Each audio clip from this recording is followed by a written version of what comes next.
Making headlines tonight, the education minister meets with teachers and other stakeholders after last week's stabbing death at the Frederick Smith School. Barbadians to pay less for barrels with personal effects until early next year as the implementation of Asikuda World continues. Barbadians told the island must discuss the establishment of a national bank. And coming up in sports, Shea hopes 10 leads the Windies to a sweep over Afghanistan in their ODI series. Broadcasting from our studios in the Pine St. Michael, this is CBC Newsnight, starting now.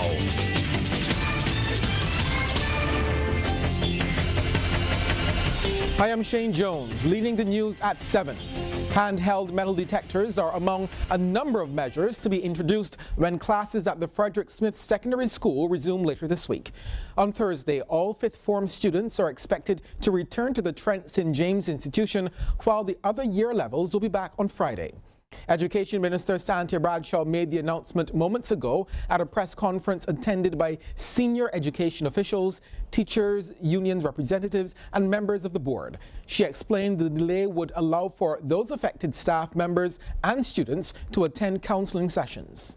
It's not a one fit for all, but there are some schools that we've had greater challenges than others, and as a precautionary measure, I think that time has now come where we may have to consider spot checks and random searches, as well as ensuring that at least the points of entry are properly secured to make sure that we limit, not that we can in any way ever prevent these types of incidences from happening.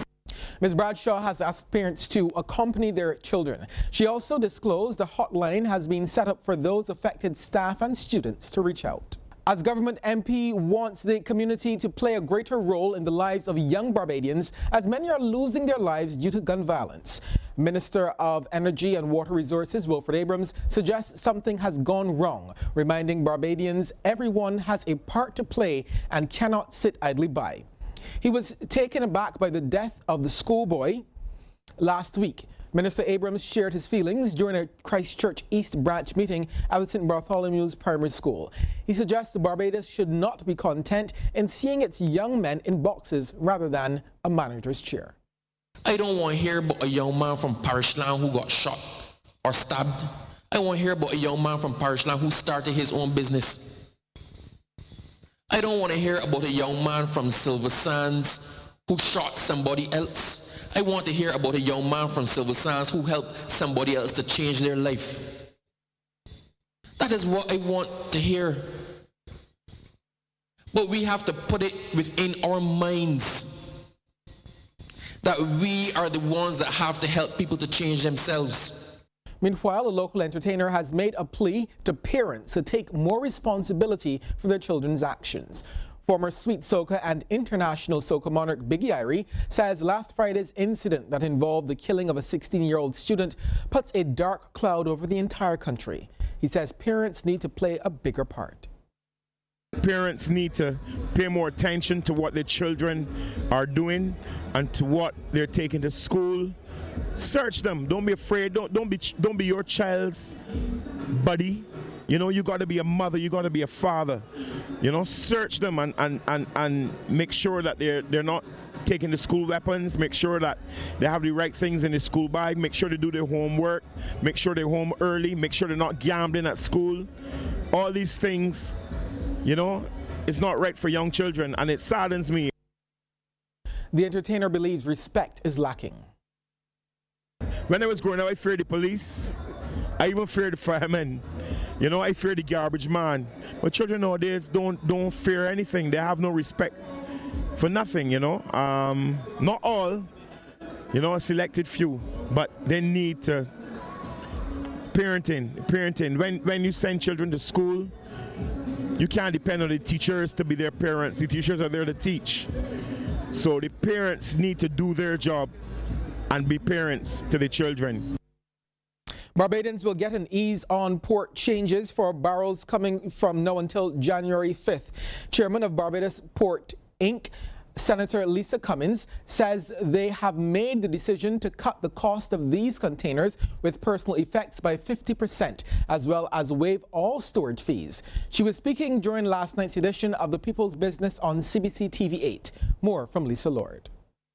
These changes have been made amid the challenges experienced with the implementation of the new Asakuda World system, which has resulted in severe bottlenecks. Senator Cummins says this is high season and many people will want to clear their barrels for the holidays. We want people to be able to come, get their cargo, come and get it out quickly, but we are also ensuring that it is cost efficient for them to do so. So 50% off the barrel fees and zero storage charges until January 5th. She's also revealed that the port will be undergoing a significant equipment upgrade to the tune of $21 million, 5.7 of which has been spent on a scanner. We have just been able to acquire the financing for the purpose of bringing up to speed our equipment fleet.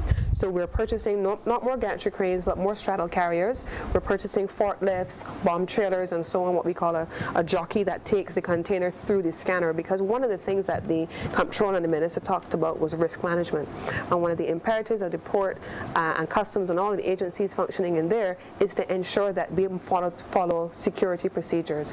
No one wants to have illegal substances being brought in through the port. As it relates to the Asakuda World system, Minister in the Ministry of Finance, Ryan Strawn, says the country is transitioning from one system that relied on paper to another, which is online. The Customs Department has now, in a sense, with the upgrade to Asakuda World, has changed the technological platform with respect to the way it's doing its own business internally, and therefore the change management with respect to the department itself will continue.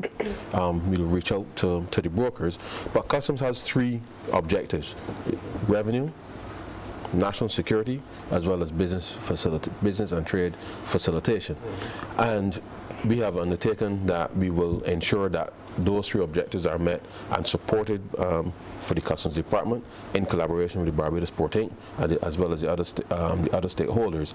And Controller of Customs Owen Holder is confident the new system will make it easier for Barbadians to clear items from the Bridgetown port. The Asakuda World offers the processing of documents at a speedier time. In a short space of time, as long as you put in your entry, we can guarantee that your entry will be processed and you'll be ready to pay your duties. And after you pay your duties, we go through a process called selectivity that will channel the goods through either green or red lane, yellow or blue. And after that is done, then you're ready to collect your goods. So I am comfortable that the system offers that facility, and we will constantly be tweaking it to ensure that where there are issues develop, that we can solve those issues. Lisa Lord, CBC News.